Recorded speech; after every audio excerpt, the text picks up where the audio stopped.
So believe it or not, what I'm hoping to find in some of this frigid Northwoods lake habitat is amphibians. I know what you're thinking, but it's so stinking cold up here. How could warm-blooded animals survive in this type of an environment with all of this cold?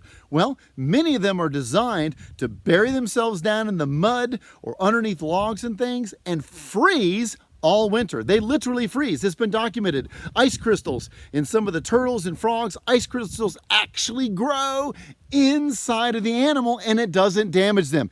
It is insanely amazing. So in the springtime, they thaw out, revive, and go hopping about their little amphibian business. But the other requirement that amphibians need is lots and lots of moisture.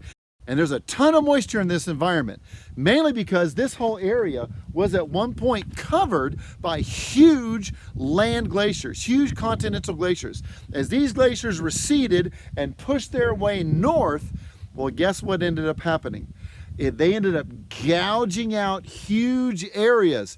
All of this gravelly material, all this rounded gravelly material, this is all deposited by the glaciers. This is primarily glacial till that's all been churned up and rounded by glaciers. You can find evidence of it all over the place. Along with that till came tremendous amounts of sediment that were washed out in the outwash plains, the areas just downstream of the melting glaciers as they were receding.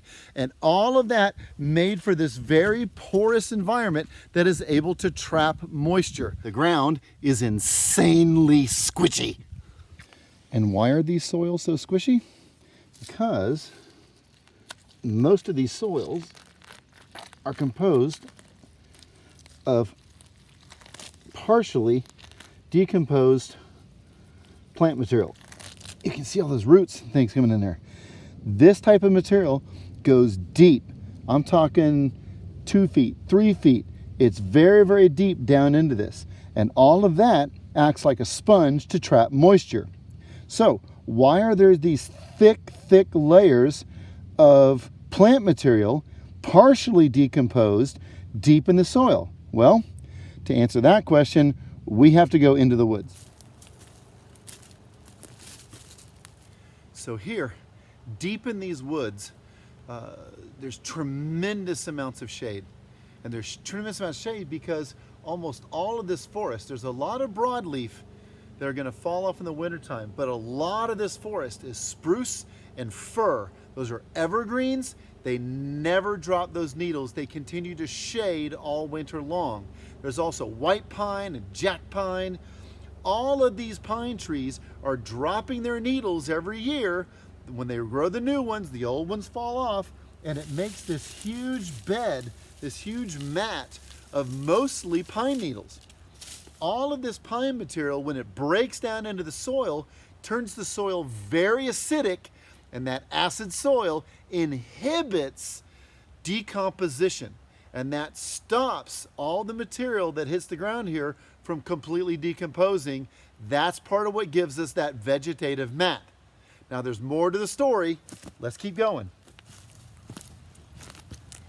All of the shade also produces an ideal environment for the growth of moss. Mosses and ferns. These are shade-loving plants, particularly the mosses.